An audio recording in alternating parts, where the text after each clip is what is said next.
The future is here. In 2020, SpaceX experienced significant success. They transported astronauts to the ISS, initiated their satellite internet service, and effectively tested a Starship prototype. However, the situation was quite different just a year prior. The number of SpaceX launches had fallen from 21 to a mere 13, with a noticeable lack of customers. Despite Elon Musk delivering on his promise of affordable, reusable rockets, commercial satellite companies struggled to keep pace. Nevertheless, Elon's foresight and strategic planning set a course to fill the slack capacity. Starlink is one example, but SpaceX has three distinct revenue sources with unique business models. Let's explore how much each business contributes. The first SpaceX business is straightforward. Clients pay SpaceX to launch their payloads into space. These launches can include satellites for private companies or delivering supplies to the ISS for NASA.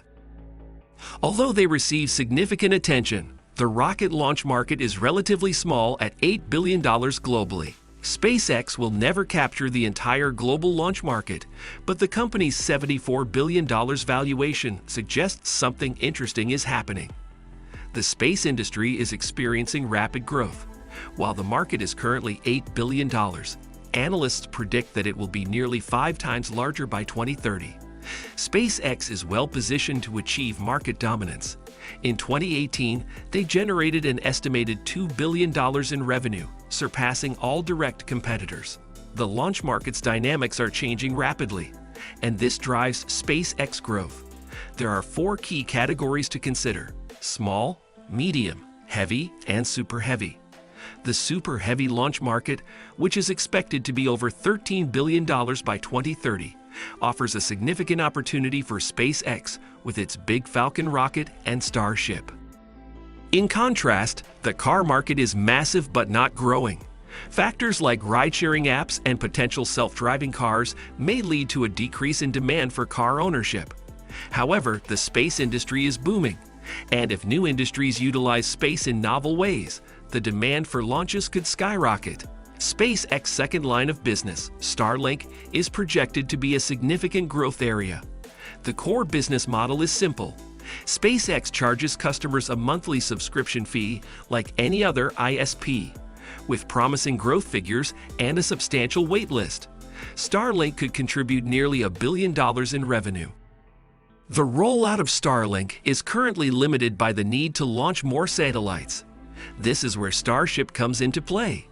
Elon Musk's ability to think long-term and build synergies between his projects has contributed to his success. Starship and Starlink are 2 major projects that work together to drive SpaceX growth.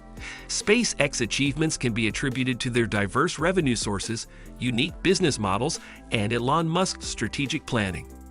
By capitalizing on the rapidly growing space industry and developing innovative projects like Starship and Starlink, SpaceX is well on its way to continued success. With the current pace, deploying the complete Starlink network would necessitate 200 launches. However, Starship can transport 400 satellites in a single journey.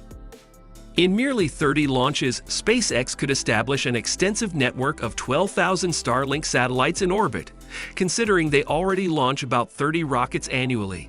Starlink certainly gains from Starship's remarkable payload capacity, but how does Starship benefit from Starlink's satellite internet? The answer traces back to the original challenge Elon Musk faced in 2019: inadequate demand for rocket launches, which impeded SpaceX's long-term planning. Every SpaceX rocket takes years of research and development to materialize. Investing billions of dollars and years of effort in creating rockets that no one uses is not justifiable, even for Elon Musk. Starlink addresses the demand issue.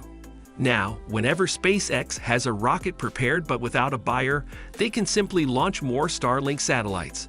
Revenues from Starlink enable Elon to invest more in future rocket development. Moreover, investors comprehend the vast potential of Starlink.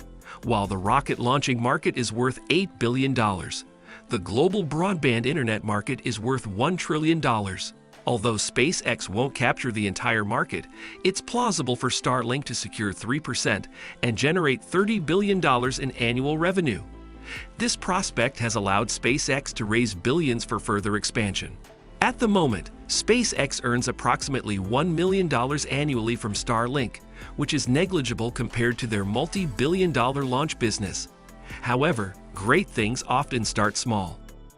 Elon Musk's success is often attributed to his engineering expertise, but his long-term vision is the primary driving force. His ability to think far ahead allows him to endure doubts and ridicule, which he even thrives on.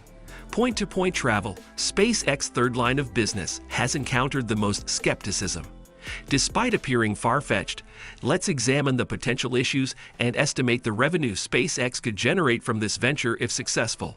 Safety is the foremost concern when discussing global rocket travel.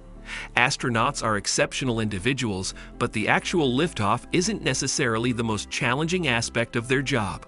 Blue Origin managed to take an 18-year-old and an 82-year-old on the same space trip without problems.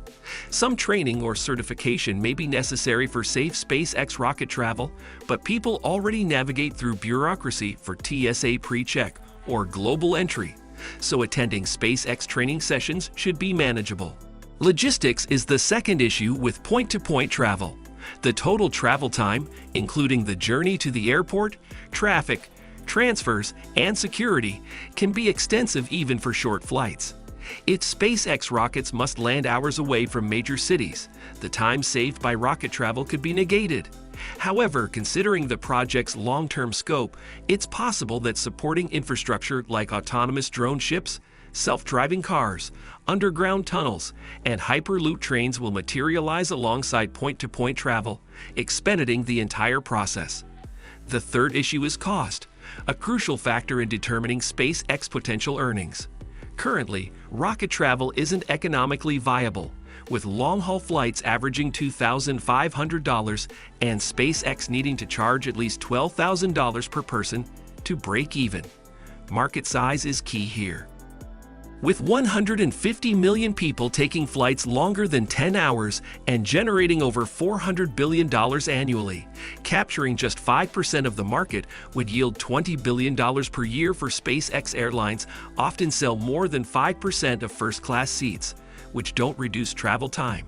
One more potential issue with SpaceX point-to-point strategy is competition from faster commercial airlines.